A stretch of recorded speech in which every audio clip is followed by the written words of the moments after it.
সম্ভাব্য ঝুঁকি বিচার করেই তাদের নিরাপত্তার ব্যবস্থা ঠিক করবে রাজ্য সরকার। ক্যামেরায় দীপ ও জয়ন্তর সঙ্গে বিক্রম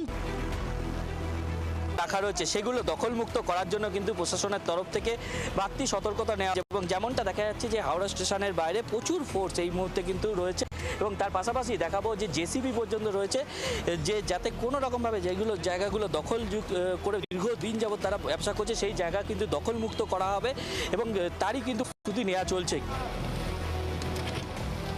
ঝটিকা উচ্ছেদ অভিযান।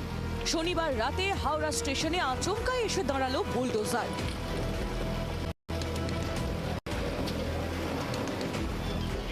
সামনের ব্যস্ত রাস্তা দখল করে বসে থাকা একের পর এক অস্থায়ী ফলের দোকান, জামা কাপড়ের দোকান সরিয়ে দিল পুলিশ এবং আরপিএফ।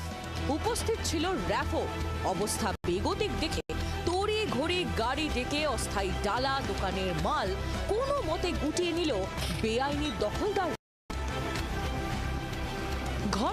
বহু বছর ধরেই হাওড়া স্টেশন চত্বর হকারদের কবজায় ছিল। হাওড়া স্টেশনের যারা যাত্রী তারা ভালো করে যাতায়াত করতে পারছিল না। Howrah rail police, RPF, GRP আর হাওড়া সিটি পুলিশের যৌথ উদ্যোগে অতিক্রমণ মুক্ত করা হয়েছে।